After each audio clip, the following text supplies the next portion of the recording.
Hello, I am here to talk to you about something that seems to be in short supply these days: common sense politics. Let's start with this simple truth. Policies have consequences. And when we fail to understand the policies shaping our lives, we risk being manipulated, divided, and, frankly, herded into obscurity like sheep. So, guys, think about this. Citizens United, a democracy for sale. In 2010, the Supreme Court decision in Citizens United v. Federal Election Commission fundamentally changed the way money influences politics in America. Republicans pushed hard for this outcome, and here's why. What it did. Citizens United gave corporations and super PACs the ability to spend unlimited amounts of money on elections. Worse, it allowed foreign interests, yes, even Russian oligarchs, to funnel money into our political system through incognito channels. The consequence: money now has more power than votes. Policies aren't written for you. They're written for the billionaires and corporations funding campaigns. Remember the anti-Trump Republicans who criticized him during his rise? Talk to the Trump supporters for a minute. I don't know who you are, and I don't know why you like this guy. I'm a never Trump guy. I never liked him. Whatever he does, he accuses everyone else of doing. The man cannot tell the truth, but he combines it with being a narcissist. A narcissist at a level I don't think this country's ever seen. It makes you think that at a fundamental level, this is sort of a he said, she said, right? And at the end of the day, do you believe Donald Trump, who always tells the truth? Just kidding. Or do you believe that woman on that tape? And my concern is that he would grab up that power and really treat the country as sort of his little bully fiefdom. Cannot stand Trump because I think he's a fraud. Well, I think he's a total fraud that is exploiting these people, who is a total fraud. Like you said, I agree with you on Trump because I don't think that he's the person. I don't think he actually cares about folks. Donald Trump is everything I taught my children not to do in kindergarten.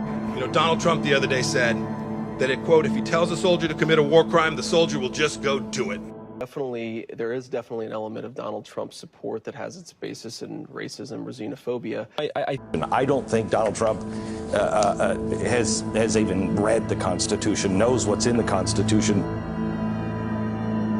A toxic mix of demagoguery and mean-spiritedness and nonsense. I think there's a chance, if I feel like Trump has a really good chance of winning, that I might have to hold my nose and vote for Hillary Clinton. I think that I'm going to vote third party because I can't stomach Trump. I think that he's noxious and is leading the white working class to a very dark place.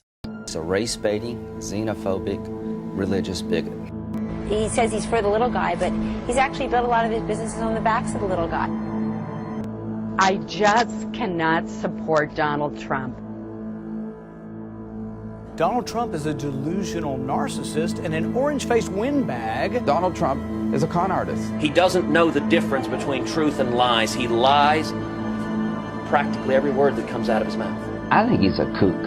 I think he's crazy. I think he's unfit for office. He's been exploiting working Americans for 40 years.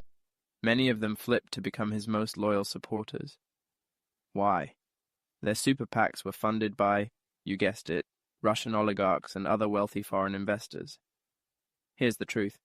Citizens United didn't just erode your voice, it drowned it out entirely. The fairness doctrine, the death of balanced media. Now, let's talk about something else that Republicans pushed for: the repeal of the fairness doctrine in 1987 under the Reagan administration. What was the fairness doctrine? It was a policy that required broadcasters to present controversial issues fairly and give time to opposing viewpoints. It ensured that public discourse wasn't dominated by one-sided propaganda. What happened after the repeal? When the fairness doctrine was eliminated, it paved the way for extreme, polarized media like Fox News, Newsmax, and even left-leaning channels like MSNBC. Instead of informing the public, these outlets began catering to specific political audiences, creating echo chambers where people only hear what they want to hear. Without the fairness doctrine, we lost the ability to have balanced conversations. Media stopped being about facts and started being about profit and clicks. Sensationalism replaced truth. Division replaced dialogue. What this means for you: here's where we are now. Polarized media. Americans are locked in echo chambers where opposing sides rarely interact. This division keeps us fighting each other instead of questioning those in power. Disinformation.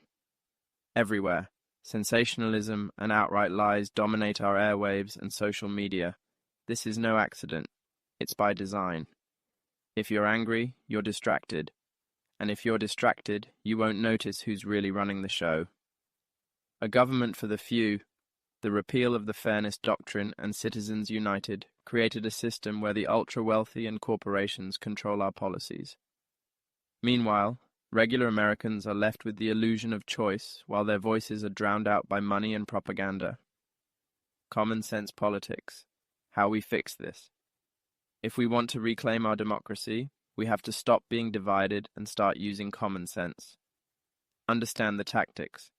When you see extreme media or hear politicians defending Citizens United, ask yourself, who benefits from this? It's not you.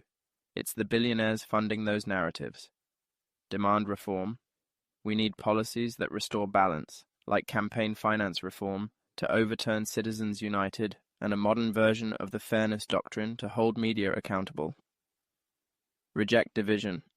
Don't let them pit us against each other with culture wars and divisive rhetoric. Our real enemies are not our neighbors. It's the system that prioritizes profit and power over the public good. Guys, it's not complicated. Either we come together and demand policies that work for everyone, or we let ourselves be manipulated into obscurity. Plutocracy, the rule of the wealthy, is not a sustainable path. The fourth wave of automation and AI is coming fast, and if we're not united, the same forces that divided us with Citizens United and extreme media will control the future. Let's be smarter than that. Let's demand better. For more on how these forces shape the world we live in and how to fight back, visit informationwarfare.com. Knowledge is power. Use it.